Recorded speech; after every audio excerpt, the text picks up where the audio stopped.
I just met Amanda like 2 hours ago, so grateful she's here, but I'm going to give a brief bio on her. Professor Amanda Van Lannen, I should have my glasses on, is a professor of history at Lewis and Clark State College and the author of The Washington Apple, Orchards and the Development of Industrial Agriculture. And she can sell the book to you in the back after she earned her PhD in history at Washington State University and blogs about food history, which is one of my things I love, at historyreheated.com. And you live in Atherton. Soton. Soton, yes. See, I don't know that. Everyone tries to say it. Yeah. All right, so honored to have her here. Please give her a warm island welcome.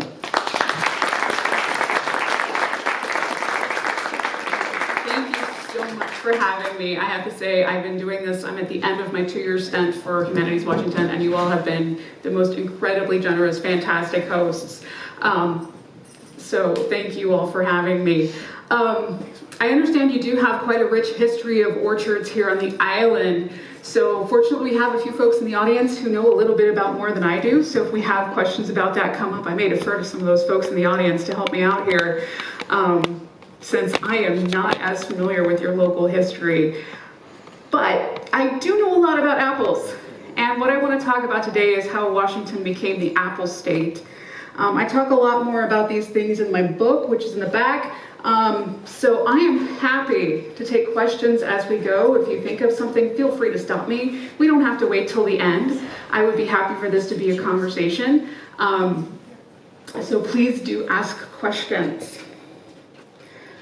Apples are the top agricultural commodity in Washington state. Today they are over a $2 billion business. Now, you all have good apples here on the island, but I'm sure you may have had this experience of getting one of those red, delicious grocery store apples. I see the faces y'all are making. Yeah, it's like biting into a piece of wet cardboard, right?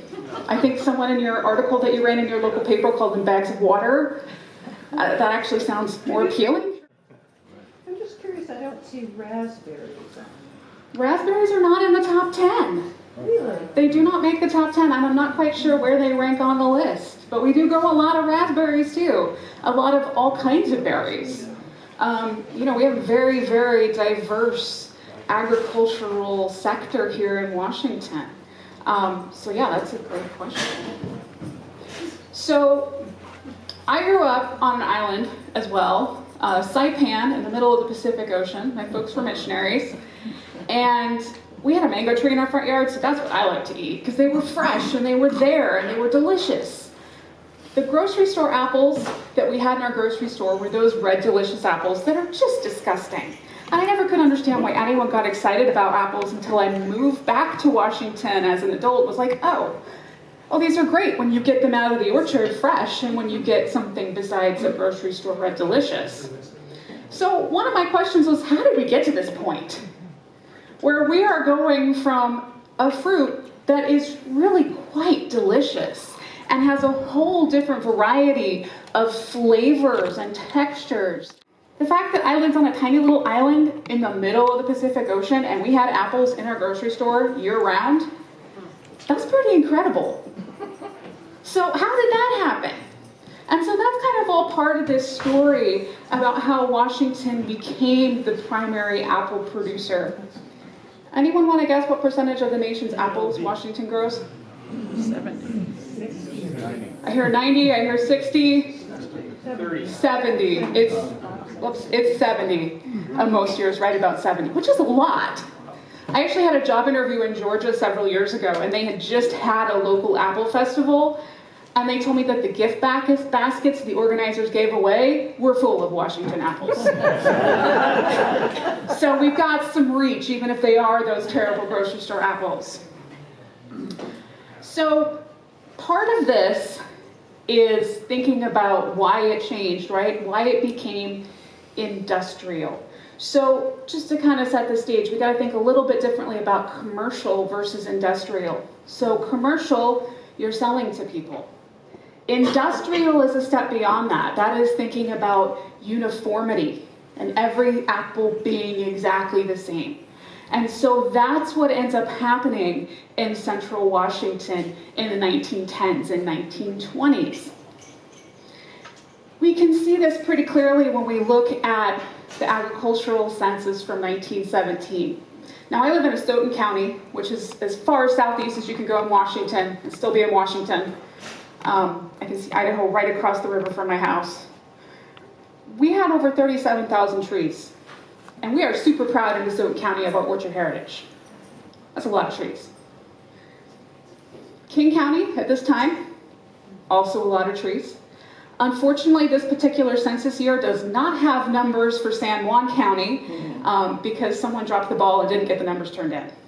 So there's a little footnote that there's at least 30,000 trees in the islands, and they did make a note that the island counties grew some of the most diverse and delicious apples in the whole state. So well done. Now let's compare this to central Washington.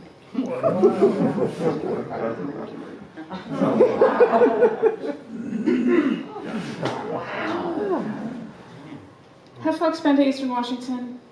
A few people? Okay. It is not a place where you would naturally think, well, let's grow apples here. Because when people think about apple trees, right, we think about lush orchards and greenery and these beautiful pastoral landscapes. You don't think about sagebrush-covered desert. And that's what central Washington is. The primary growing areas in Washington, the Yakima and Wenatchee valleys, get between 7 and 10 inches of rain a year. These are not places that are naturally suited for growing apples. And yet these are the places that became home to the industrial production of apples in Washington state. So there's a lot to unpack here about what's going on. So backing up a bit, how do we get apples to Washington before we even get to this point of being industrial? Does anyone know where apples originated? Kazakhstan, right, and they made their way across Europe. Apples are what are known as heterozygous, which means they're very highly genetically variable. And those of you that have apple trees know this. If you plant a seed from an apple, it's going to turn out completely different than the parent tree, most likely. If you want an apple that's like the parent tree, you have to graft it. So as settlers are moving to North America, they're bringing their favorite trees with them. It's very much a symbol of home. And trees are really important. The majority of Americans are farmers up until the late 19th century.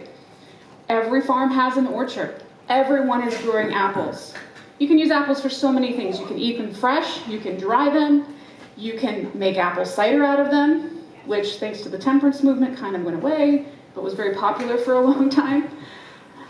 You can turn your hogs loose in the orchard and let your hogs eat all the deadfall and fatten them up before butchering.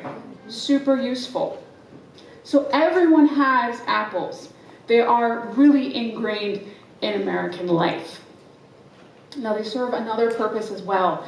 And I'm sure you've all heard of Johnny Appleseed. And if you're like me, your association with Johnny Appleseed might be that Disney cartoon where he's like wearing the tin pot on his head. John Chapman was a real person. And he lived in Pennsylvania. He left Pennsylvania with a bag full of apple seeds and moved to the Old Northwest, what is today Ohio, Indiana, and Michigan.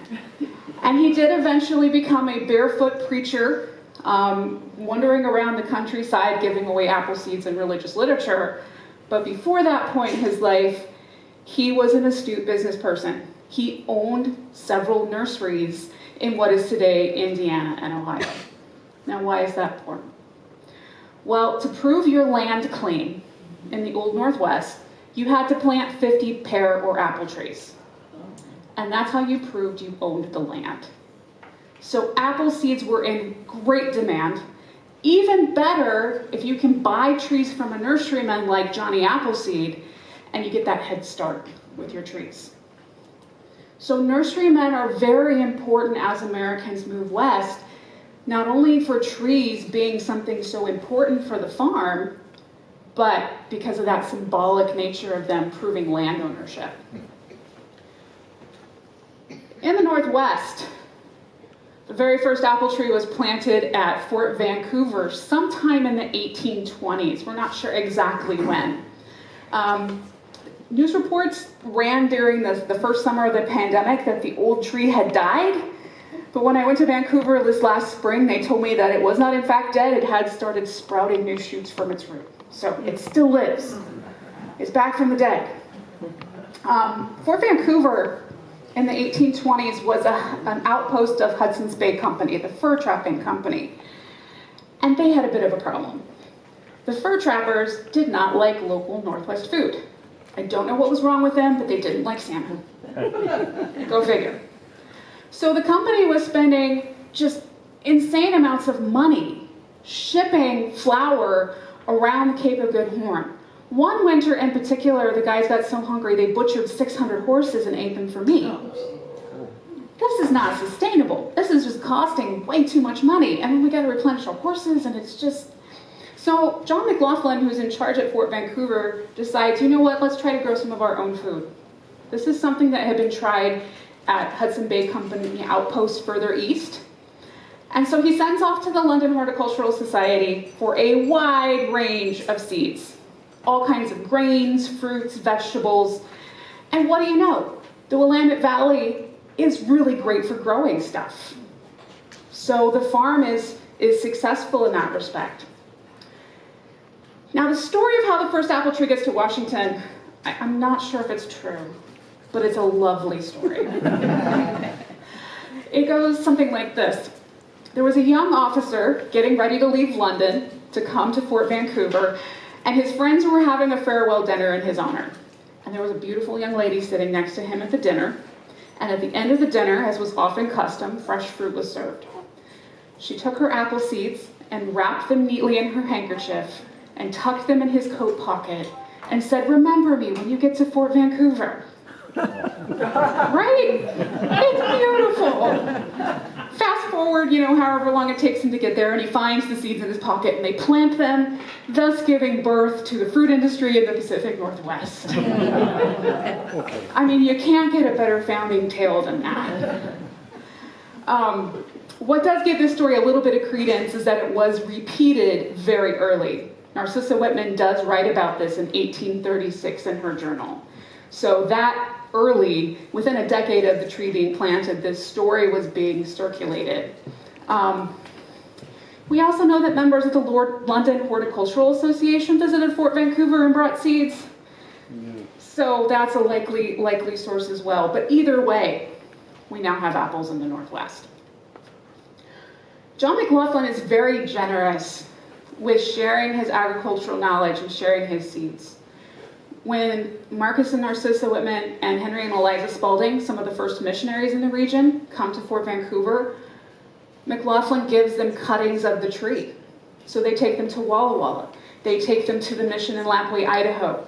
Henry Spalding gives them to the Nez Perce. The Nez Perce plant them. Catholic missionaries as well bring in apples, and the Yakima plant them. Saplings from this get spread all over the Willamette Valley. They come up to Fort Nisqually, into the Puget Sound area. He is very generous with this, and so this first apple tree makes the rounds, being spread by grafts throughout the Northwest. What kind of apple was it? We don't know. I believe they've had it genetically sequenced, but they haven't figured out what particular variety it is. We do know it was something that came from seed. Oh, thank you. So we're just not really sure. And the tree doesn't bear. Not anymore, no. I went and saw it last spring when I was in Vancouver. It's like a stump with a couple little branches growing out of the bottom right now. That's basically what's left of it. But yeah, it's a 200-year-old tree at this point. So they don't know what variety exactly. That's a great question. So apples everywhere. Now that was the apple from seed. The first grafted trees in the Northwest were brought by a guy named Henderson Lewing, who came across on the Oregon Trail in 1847. Now Lewing was a Quaker, and he was from a long line of nurserymen. His parents, his grandparents, his brothers, they were all nurserymen. And he moved from Iowa, and he came west with 2 wagon loads of trees, about 700 saplings total of all different varieties of fruit trees. And these specially constructed wagons that he made. We don't know exactly what they looked like, but this is one artist's rendition. Folks thought he was crazy. They told him, turn around, you're never going to get these trees across the Rockies. They are all going to die. In fact, someone had tried it earlier that year and had decided to turn around at South Pass. Louis must have been a pretty stubborn guy, because he kept going, and he actually made it to Oregon with all of the trees intact. And all his 9 children and his pregnant wife. So they all made it. I always feel like I need to give her a shout out, because I feel like she had the hard job on the trip. So Henderson Lewing and his brothers set up a nursery near what is today Milwaukee, Oregon, and they very quickly have a lot of business. People want these trees, people want fruit. It's very high demand. Now it takes several years before fruit trees start producing. By the time they have a crop, the gold rush has started in California. So Henderson and his brothers decide they're going to ship some of their apples down to California and try to sell them to the gold miners. They pack up 2 crates of apples, wrap them in iron bands, ship them down to Sacramento, and those apples sell for, in today's dollars, $80 a pound. Right? So this kind of fuels a bit of an apple boom in the Willamette Valley, because everyone's like, well, if the Lewings are doing this, then we should do this, because we can make a lot of money off of these miners who have gold dust burning holes in their pockets. Well, it's a pretty short-lived boom. Pretty soon, people figure out, it would just be easier if we planted apple orchards in California to be near the miners. Then we don't have to ship these apples. And so Henderson Lewing eventually relocates. He starts orchards in the Watsonville area of California, which is still one of the largest growing districts in California. One of his brothers starts grapes in the Napa Valley, and the third brother stays in Oregon and develops the Bing cherry. So these guys were pretty busy. So this is a kind of a pattern that will continue throughout the late 1800s. There'll be a mining boom, people will rush to supply the miners. Walla Walla will plant a whole bunch of orchards. At one time, Dr. Nelson Blaylock had the largest orchard in the state. He had a 500-acre orchard. As we get more population in Seattle and Tacoma, we see fruit developing places like here on Orcas Island or on Vashon Island to supply those people who are working in the timber industry or the mining industries or living in urban areas. And so these things can be very profitable. That said, we still get back to our question, why Central Washington, of all places? Because as the agricultural report noted, you all were growing some very good fruit. And why would anyone want those tasteless, gross grocery store apples if they could have good, delicious fruit? Government subsidies.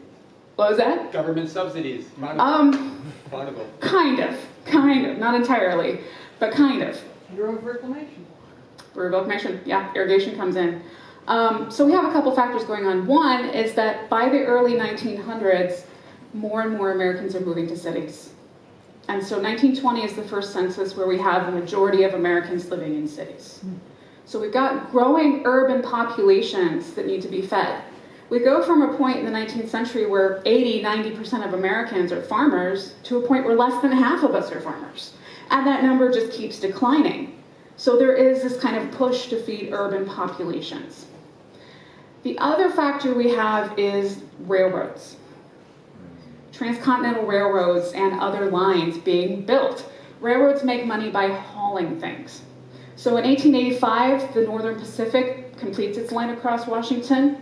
In 1893, the Great Northern completes its line across Washington. Both of those railroads are looking to maximize profits. And I had the pleasure of working with the Railroad Archive in St. Paul, Minnesota. Between those two railroad companies, there's over 20,000 cubic feet of material. Fortunately, it's not all on apples, otherwise I'd still be there. The railroads had departments for everything. Pick a Western industry, I guarantee you're going to find railroad executives somewhere there behind it. They had folks checking into mining, timber, fishing, wheat, apples, ranching, tourism, everything. Because they were looking, how can we make money? And they were looking along their territories and going, okay, what's the most profitable industry in each of these areas? Western Washington, tons of timber, lots of coal, soft fruits, there's a lot of things. Eastern Washington, you cannot compete with the Palouse for wheat. That is some of the best wheat growing country in the world. Central Washington. It's sagebrush. It's not really enough natural fodder for good cattle in a lot of places. It turns out the land is really fertile if we irrigate, but it's very expensive to build irrigation systems. And if you're going to build irrigation systems, you need to sell a crop that is a high value crop. Otherwise, you're not going to make your money back. And that's why they landed on apples. Because in 1904, 1905, when these irrigation canals were being built, and the railroads did help initially finance the irrigation canals before they turned them over to the Bureau of Reclamation, they wanted something that they could promote and that they could ship to those Eastern consumers in places like New York City. And that was always kind of the city that was held up as the ideal consumer. Railroad rates were based on New York City and points in between. The apple industry as it developed in Central Washington was never for a local consumer. Washington had a pretty small population, and you all were growing better apples that were already feeding the Seattle market. This was always for that distant Eastern consumer. These apples were going to be transported by rail. So if you have something that you can transport from Washington to New York City, it's got to get there intact. It can't rot. We do eventually get improvements in refrigerated car technology, but in the early years, these are pretty basic iced cars. Peaches, cherries, anything like that would rot. But an apple can make the cross-country journey, and you can sell an apple for more money. In order to recoup the cost, though, Washington growers had to sell these apples for 3 times as much money as what apples grown in New York sold for. So we've got a bit of a problem. Because at this time, New York is the leading apple-producing state in the nation. New York has commercial orchards that date back to the 1840s and 1850s. They've been doing this a long time. And they're right there near New York City, Boston, all these major population centers. So how are we going to get people to buy a Washington apple? A couple of things. We're going to make a better apple. That's all we can do, right? That's the only thing we can do to add value. Growers in New York are not using pesticides. They are not spraying their apples. They are not taking care in packing their apples or presenting their apples to the public in a way that is appealing. So we're going to do better than New York and make a better apple so we can sell a more expensive apple. I don't say a better tasting apple, a better looking apple. And that's really the key here. We're going for what you're going to buy with your eyeballs, not what you're going to buy with your taste buds. So first, the railroads have to get people to move to Central Washington and start growing orchards. Now, the Northern Pacific had land grants, and so they were trying to sell this land to also recoup money. The Great Northern didn't, but they also had a real estate agency, and many of the board members of the Great Northern Railroad had real estate investments in Wenatchee that they were trying to turn a profit on. If you can get irrigation to a land, to a piece of land, and get an orchard on it, you could sell a 10-acre orchard for anywhere between $3,000 and $5,000 in 1910. So a pretty substantial investment. So this was really pitched at middle-class Americans who were professionals. These kinds of brochures were aimed at people who might be doctors or lawyers or businessmen. You're tired of the rat race in Des Moines or Cleveland or wherever you're living. Give that up, come out to Washington, buy an orchard, right? Couldn't be easier. Literally, quarter mile of red apples, right? And those of you that have orchards know that it's not that simple. It takes a lot more work than that, but the brochures conveniently leave that out. You can get wonderful irrigated land of moneymakers, 21,000 income in 1 year, which was about 4 times the mean American income at the time. Sounds pretty good. This is my favorite of all time. Literally picking the dollars off of trees. That was a slogan that Wenatchee often used. Wenatchee, where dollars grow on trees. All you gotta do is sit back and wait for the money to roll in. People often point out, look how they're dressed. Again, this is presenting a very middle-class lifestyle for people who are educated, people who are professionals, who maybe, again, want to be their own businessman.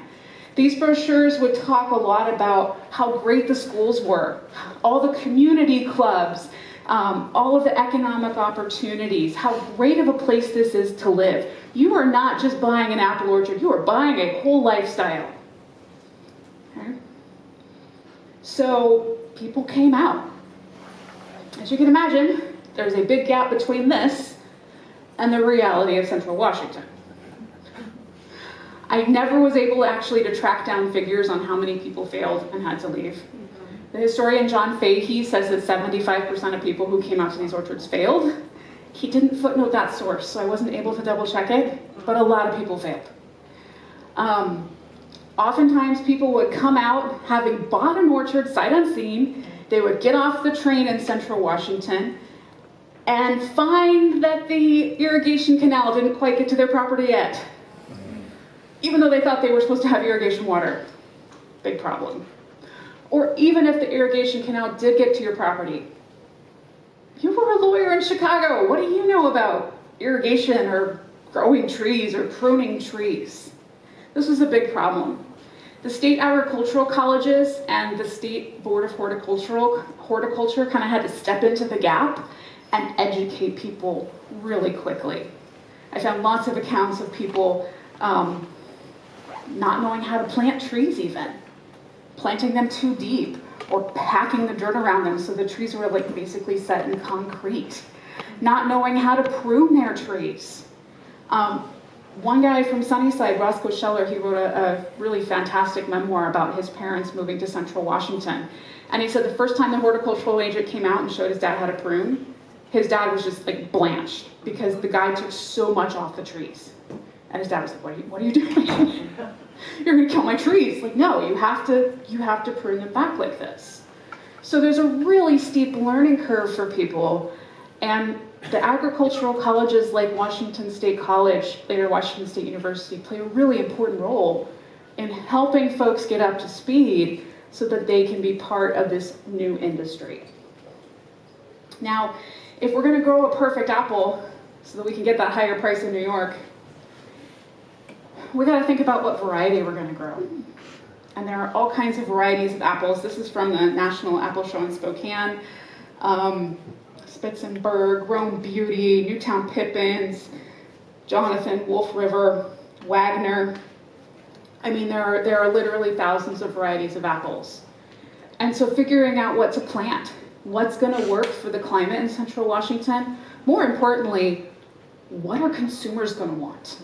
Because again, you're always thinking about that consumer in New York.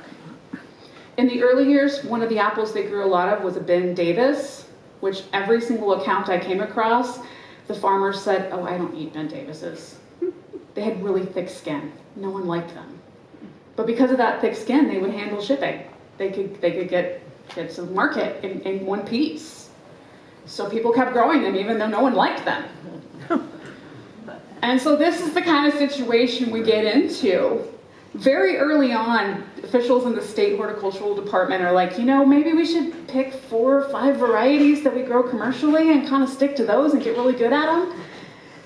Growers across the state, even in Central Washington, were planting dozens of varieties of apples. In fact, there was one guy in the 19-teens who worked at a packing shed in Yakima who claimed he could identify over 200 varieties of apples on site. I don't know if he could or not, but that's pretty good bragging rights.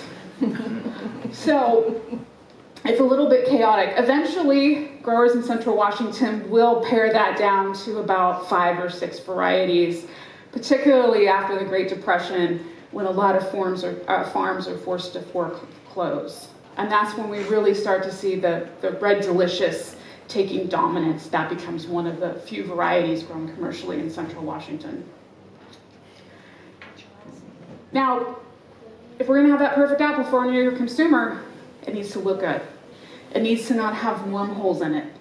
And the biggest bane of growers was the codling moth. These can lay eggs on a tree several times during a growing season, and you end up with a wormy apple.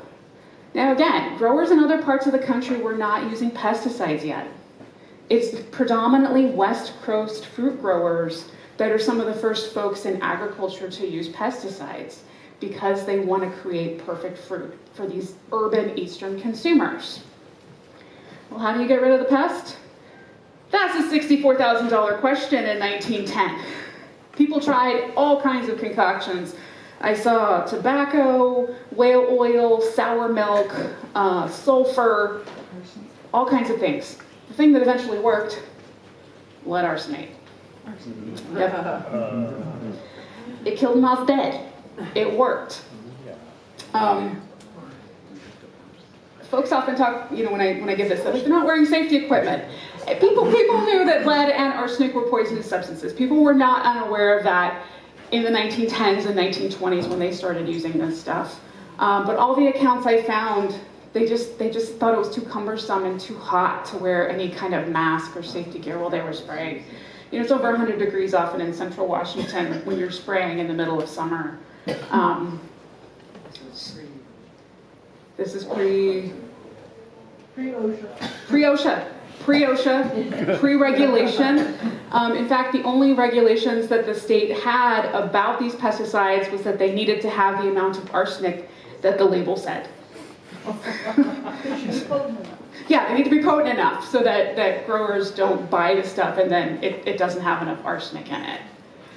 Now, again, people knew this, and this did become, at times, a big marketing problem, particularly in 1925 and 1926.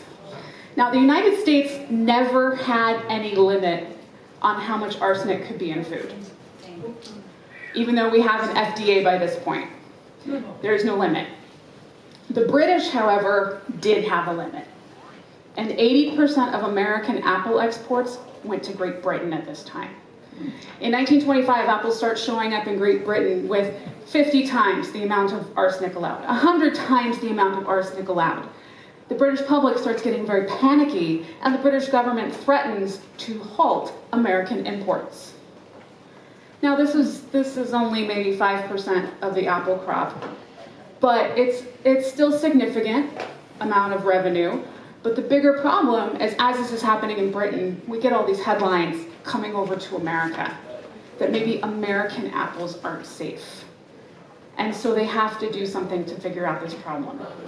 Now, at first they were very skeptical. They're like, this isn't a problem.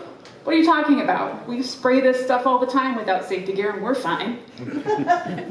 In fact, there was a study done in the 1930s on lead exposure that concluded that people who worked with lead pesticides in orchard had no different health incomes than the average population. You mean health outcomes? Health outcomes, yes, thank you. I think it's a little bit hard to parse that out though, because there was a lot of lead in the environment from a lot of different sources in the 1930s. So I don't know that they would have been able to really kind of narrow that down in a way. But growers were pretty convinced that this stuff was fine, and of course they needed it to keep selling their apples. What they eventually ended up doing was coming up with a method of washing the fruit. They would run it through a mild hydrochloric solution and then use these brush wipers to wipe off enough arsenic to bring them down to British tolerances. They did keep using lead arsenate predominantly until after World War II, when that was replaced by DDT. So what did they do with the runoff?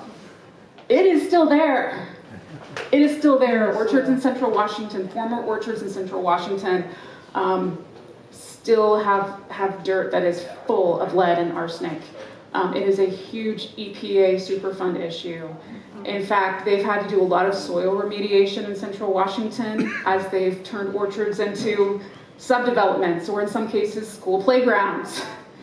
And they've had to go in and just scrape off layers of topsoil because that's really the only remediation you can do. Is any of the arsenic taken up in the actual plant or It can be taken up in some plants. Some plants take it up more than sunflowers? others. I hear sunflowers. Yeah, and they do recommend that if you have property in a former orchard, don't plant a vegetable garden or anything you're going to eat. Probably not the best idea. If any of those types of pesticides have been sprayed. Yeah. When did they start using this arsenic? So they started experimenting with it early 1900s, like right around the turn of the century. In this area in Western Washington? I'm not as familiar with Western Washington, but in Central Washington they were using it very heavily from say 1905 onward. Yeah. And so there's maps. There's maps. You can go online and find maps of Central Washington where the EPA has kind of mapped out which parcels of land are particularly affected by all the lead and arsenic that's still in the soil from these orchards. Yeah. Yeah, it's a great question. Yeah, so DDT is the thing that replaces that until DDT is banned in the 70s. Today, there's over 60 chemicals that are approved for use on orchards.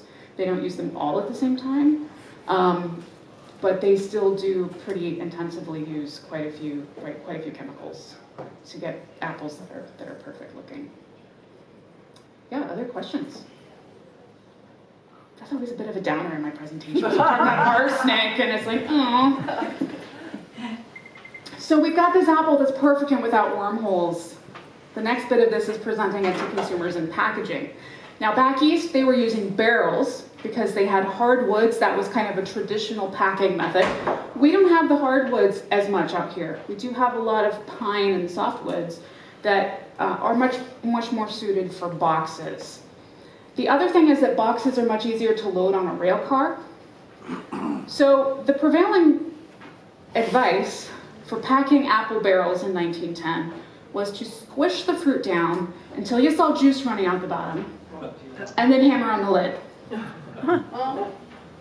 In Central Washington, they were grading apples by size, wiping them off so they get all that lead crap off of them and they're like a little shiny, wrapping them in paper, and then putting them in these apple boxes that had beautiful labels on the side. So if you're a consumer in 1910 and you walk into your local grocer in New York City and you have two options. You can buy the apple out of the barrel that might have wormholes, that might be sticky, that might be bruised, or you can buy one of these. This one costs 3 times as much. I don't know. I might go with the one that's not got a bunch of worms in it. And so this is really what was appealing to consumers, that this was fruit that looked beautiful. It wasn't full of worms. It wasn't misshapen. This is where the Red Delicious becomes really popular because it's that uniform, beautiful red color that was very eye-catching without all the kind of natural variations that we see on fruit. And that was really appealing to consumers. Of course, advertising helped. Very early on, growers in Central Washington realized they were going to have to advertise because they were facing competition from other parts of the country. Apples grow everywhere, and we didn't really have a local market for those Central Washington apples.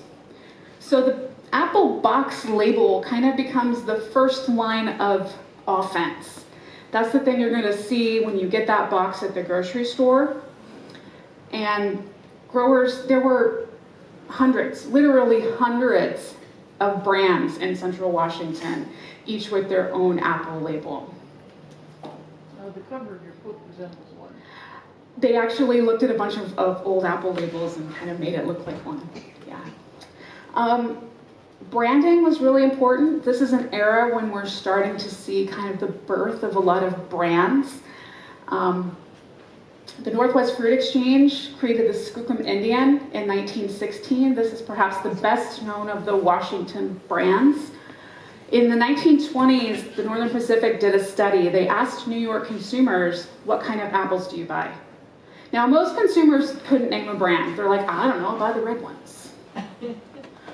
But 15% of consumers could name the Skookum Indian out of all of the hundreds of apples brands on the market. So this was pretty effective. Their strategy was to advertise directly to consumers. Now this is before we have chain grocery stores.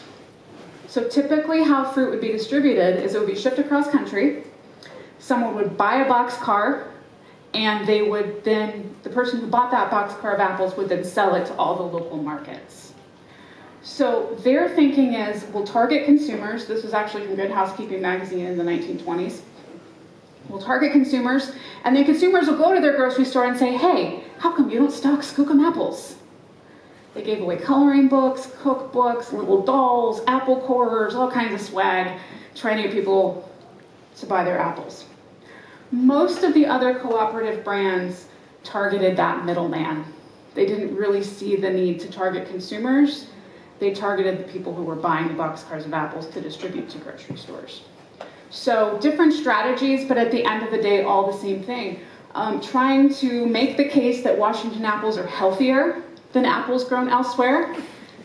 If you look at a lot of advertisements or apple labels, they often have mountains and trees and things that are very natural on them, imbuing the spirit of the Northwest in this piece of fruit. And if you eat it, you're gonna have that little piece of the Northwest in you, and it's gonna make you a better person, stronger person, healthier person.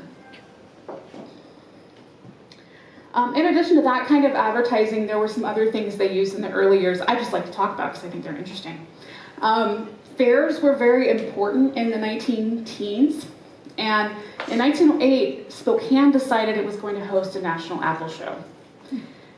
Now this ruffled a lot of feathers because they needed Yakima and Wenatchee to participate to make this work, and both Yakima and Wenatchee were like, why are you doing this, Spokane? We're the apple capitals, not you.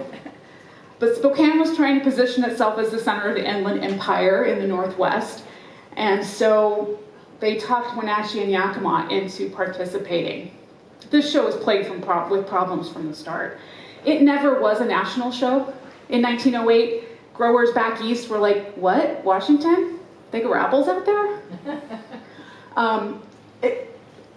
Eastern growers were not paying any attention to what was happening out west until it was too late, until we had already taken enough of the market share that we were right on their heels. There was also problems with the rules because each district had their own grading rules. And so which rules are you going to judge these apples by? Yakima rules, Wenatchee rules, some other kind of rules? Nobody could agree. And that was really highlighted with these big boxcar load exhibits and prices. This was kind of the big grand finale of the show. A grower could display a boxcar full of apples, 630 boxes, and the winner got a $500 prize. Folks in Yakima thought they were going to win. F.W. Gilbert and his orchard, they packed up their car like they normally would. It took them a week, shipped it out to Spokane, thought for sure they had the prize in the bag. Mike Horan from Wenatchee spent 3 months packing his car.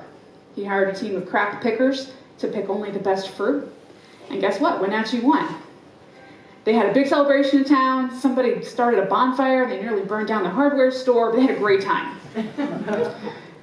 Yakima, on the other hand, not so happy. They cried foul. Like, you're not supposed to take 3 months to do this. You're just supposed to do it. But there's nothing in the rules saying this. So this show initially was co-conceived with the railroads to try to promote the apple industry. The Great Northern Railroad president, Lewis Hill, was the first co-chair. After this debacle in 1908, he says to the Northern Pacific president, Howard Elliott, hey Howard, why don't we take turns?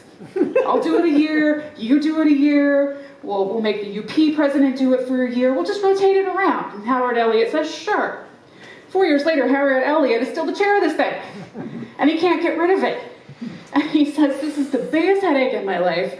And I'm paraphrasing here, but there haven't been more problems with apples since Eve in the Garden of Eden.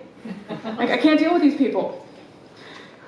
So fairs kind of go through natural course, and by the 1920s, they're not really something that anyone is doing for marketing purposes anymore. But what is very popular starting in 1920 is National Apple Week. This is much more low-key. This was started by the International Apple Shippers Association, and all they did was keep a record of what people did for Apple Week. This culminated with October, with Halloween, apple bobbing, that kind of thing. And so you could do anything you wanted. big or small, to promote apples, and they just kind of kept a running list of ideas. So window displays like this one in a Yakima hardware store were super popular. The railroads would give away thousands of apples to consumers in little cellophane bags with information on them, or little fancy little boxes to try to promote the Washington apple industry. They would also feature apples on their dining car menus. So the Northern Pacific, their signature dish was the Great Big Baked Potato, to try to promote Idaho potatoes, which was also on their territory. And during Apple Week, they would do, for 10 cents, a Great Big Baked Apple. So we've got a big apple circulating around here somewhere. Oh, it's. I'm not sure if they were quite that big, Okay. but big apples. Keep going. My favorite of all of the Apple Week promotions was in 1927 when Yakima decided to build the biggest apple pie. Now, this was right after the arsenic. Yeah, look at this thing. Is that not beautiful? It's a monster. It's big. So, almost does look like a tomato. So Yakima decided it's going to build the biggest apple pie. They weren't sure that they were going to do anything because this was right after the arsenic scare, and they weren't really feeling enthusiastic about celebrating. And someone said, well, you know what, let's do a big stunt. Let's make a big apple cake. And somebody else says, wait a minute. If we're going to do this, we got to do an apple pie, right? Because what's more American than apple pie? So they get donations from local businesses. The local hardware store specially constructs this 5-foot-long knife. The pan had to be specially constructed. It was 10 feet in diameter. This thing took 4 tons of apples that were all pre-cooked at the local Libby McNeil cannery, because there's no way they were going to bake in the pie, 5 pounds of cinnamon, 200 pounds of sugar. The night before the event, the oven that they built to bake this thing in collapsed. So they had to scramble and figure out something else. And on the day of the event, things seemed to be going fantastically. They had students from the local home economics class come out to roll out the crust for the newsreels on these big rolling pins. And the newsreels wanted footage of them cutting up apples. So somebody was like, okay, we'll find some apples. And they made the girls peel and cut apples so it could look like they were preparing the filling. All the major news outlets were there, all the newsreel cameras. Fantastic event. They served apple pie, mostly filling, because you can imagine there's not a lot of crust to go around with that many apples. And at the end of the day, people apparently came with milk cans and buckets and just scooped up what was left. Until the following day, when it was published in the papers on the AP wire as saying that it was an event in Seattle, which pretty much horrified all the alcohol promoters, and they had to really quickly rush to get a correction for that. But all of these kinds of things, again, to try to promote apples to the public, to try to convince people to buy Washington apples, to try to convince people to buy more perfect fruit. Now, this is part of a larger trend. It's not just Washington apples that are being grown with this kind of perfection. It's California oranges and lettuce and all kinds of different produce from all over the country that by 1920 we can now ship anywhere in refrigerated rail cars. And in fact, I ran into an editorial in a vegetable, like a journal for vegetable wholesalers, and the guy was complaining. He's like, wow, man, what happened? It used to be that people were happy with shriveled up turnips in February. Nobody wants fruit like that or vegetables like that anymore. Everyone wants the perfect stuff that's coming from the West Coast. So that's how we get to this point of the tasteless apple. That's pretty, but doesn't necessarily have a lot of substance. Those choices that folks made in the 1910s and 1920s, appealing to consumer taste, appealing to what people wanted then, that then became this industrialized product that we still have with us today. So who has questions? I'm sorry. What's the nutritional value of those apples? Is it poor and just pretty, or is it also, is it better? Is it the same? It's the same. It's the same. I have seen some studies that indicate with fruits or vegetables generally, the health of the soil can affect, say, the vitamin content. but I haven't seen anything specifically about commercially produced apples. That's a great question. You didn't mention controlled atmosphere storage rooms. When did they start using those, and how much did that have to do with Washington State's growth? That had a huge amount to do with Washington State's growth. We were already the #1 apple producer by the time controlled atmosphere storage came into existence. It really started being used in the 1950s, and by the 1960s that was standard. So for those who don't know, controlled atmosphere storage is where they suck all the oxygen out of the chamber, and you can store apples for up to a year in controlled atmosphere storage. And that's part of the problem with the Red Delicious, because I have had people in central Washington tell me that they are really good if you can get them right off the tree, but we never get them right off the tree. We get them months down the road when they've been sitting in storage. So just along with your industrialization theme, the reason Washington State maintained its position, continued to grow after the controlled atmosphere, the rooms are very expensive to build. So there was a commitment made by the growers out here to get into it, to hold their position, and they put hundreds of millions of dollars into controlled atmosphere, where a lot of the regional apples that frankly are just as good or better, the growers couldn't compete with the investment.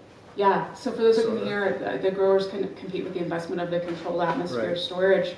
And I think even before that, we see the infrastructure that went into, say, the icing houses for refrigerated rail transportation. Those are all things that are huge cost investments that are very hard to compete with if you're growing on a smaller scale, because they are incredibly expensive. And so that has a lot to do with it, in tandem with the fact that we do see some of these other smaller producing areas in the country, for lack of infrastructure, lack of marketing, lack of investment, do go out of business. Yeah. I have a silly question. Yeah. An apple a day keeps the doctor away. Do you know the origin of that statement? So as far as I've been able to look up, that is an old British saying that has existed for quite a while. Yeah. Same thing with one rotten apple spoils the whole bunch. That goes back to Chaucer. It's quite an old saying. Yeah. Thank you. This has been to be true. Yeah, it is. Yeah, very true. Very true. So what about all the new varieties of apples? Like the Cosmic Crisp and those kinds. That are coming out of Pullman, right? Yeah. So the Cosmic Crisp was the variety developed by Washington State University, but they are not the only one developing new varieties of apples. There are other universities that are also developing new varieties. And I don't know if you, in your grocery store around here, it seems like every time I go to the grocery store, there's like a new one, Opal or Jazz, or they have all these names. What has kind of been the trend in industrial apple growing is what are called club varieties. And so basically you can't grow them unless you're part of the club. And so it's a kind of very proprietary thing with the variety. So with the Cosmic Crisp, for example, you can't grow them outside of Washington. They were developed for the climate in central Washington. You are not supposed to sell the trees or grow the trees outside of Washington. So What happens if you do? I don't know. I mean, it's not like they have like fruit police that are going to come stop you. But Actually, they do. The USDA has gotten involved in the exactly what you're talking about. yeah, They're handling it an awful lot like some other type of proprietary rights where there's an expiration date, like medications. They can control the variety for a certain number of years before they have to release it. They don't have a choice. So with the universities getting involved and people in different states, they are developing them, and they're grabbing the rights, but then they can control them for that period of time until they have to give them up, and then they have to give them up. okay. So As that's a fairly recent development when in they the need last to give up. 15 years. Okay. Yeah, and this whole thing of having these proprietary varieties is fairly new as well. It is, It's not something that's been going on. It certainly wasn't the case historically. Yeah. My experience with the apples, having given up Red Delicious many, many decades ago, as Fuji came, as Cosmic Crisp, as different ones, that they're refreshing, they're really good for a period of time. That after about 1 year, 2 years, some period of time, and whether it's just that I got used to it, but I did read a detailed article about this in a reputable journal that I can't remember the name of right at the moment, a few years back, that there's a cycle to these apples. And when they hit the market and they're a new hybrid, they're a new whatever, the quality of taste declines over a fairly near term, meaning some number of years. So that's my experience, and I've read one source of an article about it. Yeah, that's interesting. I'm not really sure why that would be the case, or if you have any insight into why that would be the case. Well, the article, which unfortunately I can't remember, did discuss that, what changes, what happens, and generations of apples, and it weakens. That's the most detail I could give you, I'm afraid. Great. You had a hand up. I was wondering, is there any other state in the country that has a concerted effort toward trying to outdo Washington to become the apple leader of the world, or is this Washington's? China has planted a lot of orchards in the last few decades. I'm not as familiar with what's going on with that, but I know they have really expanded. From what I understand, a lot of Chinese apple production comes back to the United States in the form of juice concentrate rather than fresh apples.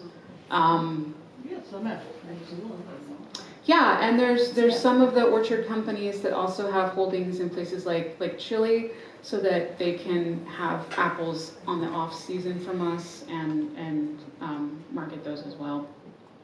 That has been a big change. So I mentioned the mom and pop supermarkets being kind of the thing.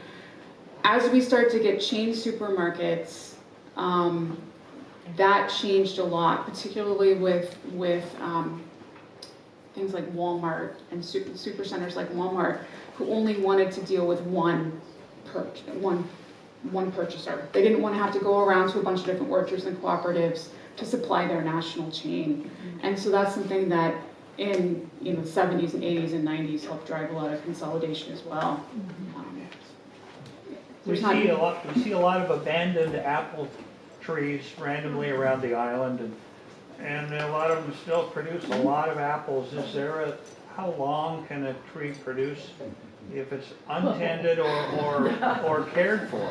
That's a great question, and I'm not sure across the board, but I do know there's a guy named David Benscotter, who's a former FBI agent. He's based in Pullman, who has been doing something called the Lost Apple Project. He's been going around eastern Washington looking for those lost varieties of apple, and they've been paying to get them genetically sequenced and trying to figure out what it is that's growing in all of these trees that are kind of here and there in random places. I'm going to take this moment, if you don't mind, to introduce Madrona Murphy from QUIOP, who is here. Oh. Yeah, because we've been doing the same thing locally. It's on, okay. Yeah. So, that knows more about genetic mapping on the island. Yeah, so we've been doing the same thing locally, starting with Orcas, because the Orcas Island Community Foundation funded that. And the trees in the islands go back to the 1840s, the oldest orchards. Can people hear Madrona? Sorry, I'll try to be louder. The orchards go back to the 1840s, and those trees are still producing. So I know there are pears in Europe that produce for 400 years. Wow. So apple trees might not be quite as long-lived as pears, but 200 is certainly not the outer limit. So these old trees in the islands are still potentially a part of our local food system, and we're trying to figure out those varieties because people have forgotten. Although they were also planting to some extent for markets far away, and most of those varieties come from New England. Most of them are from New Jersey and New York. Although it's funny because a lot of people think we have northwestern greenings here in the islands because we're in the Northwest, but that was the old Northwest. Northwestern greening is from Ohio, and we have a Rhode Island greening instead. So it's a fun. But yeah, no, they can keep producing for quite some time. And yeah, if you're interested in having old trees identified, get in touch with me. I'm happy to take some samples still. Thank you. Thanks, Yeah. When I was a Thanks for being here, child Madrona. growing up in Buckham County, not far from the Canadian border, we had on our farm, two very old king apple trees, which were wonderful, and they produced massive, very delicious apples that would keep after the first frost, they would get a little bit of a wax on them, and they would keep all winter in a cool place. And they were Oh, it's on. and they were fantastic apples. They were just, I miss them still. They were just gorgeous. And I've heard that maybe there are some farms that produce king apples on the island here. Is that true? Kings are the king of island apples. They are the most common apple we find in old orchards. A lot of people don't necessarily know that's what they have, though. So if you want to buy kings, sometimes it's difficult. Yes. Because people don't know they have kings. But yes, kings are commonly still produced here on Orcas as well as on San Juan on Lopez. Yay. There's some kings growing in Moran State Park, in fact. And it's really fantastic that you're doing that work because, you know, those flavors of those apples, it's so special to be able to try those older varieties and see what they're all about. Yeah. And to keep that a part of your local food network. Yeah, I mean, these apples are so well adapted to conditions here. That's how they've survived for 140 years. And the apples in central Washington had to be developed differently. Mm-hmm. Although there are delicious apples growing here in East Sound, they're not the improved red delicious, and they're much tastier. So, do you have, is it just still? Yeah, a question. Yeah, I'm open for whatever conversation or questions folks want to have. And Amanda's book is here, and she's selling it in the back too. So, A question here? What % of apples are still shipped by rail today? Very, very few. Almost none. What kind of happened was after World War II, trucking became more viable, and by the 1950s and 60s, refrigerated semi-trucks were an option for growers. And there was a National Defense Highway System. Exactly, we get a National Defense Highway System. Again, somebody mentioned government subsidies. We get the highway system. Even though the railroads were very instrumental in building the apple industry, by the 1930s, 40s, 50s, there's a lot of kind of bad blood between the railroad and the apple industry.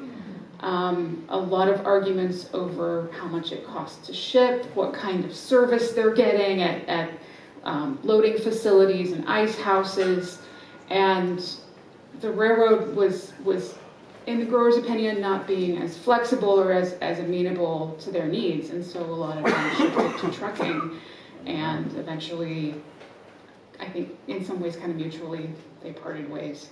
So there's really not much by rail anymore. There isn't any. There was the last ice cars went out in about 1975.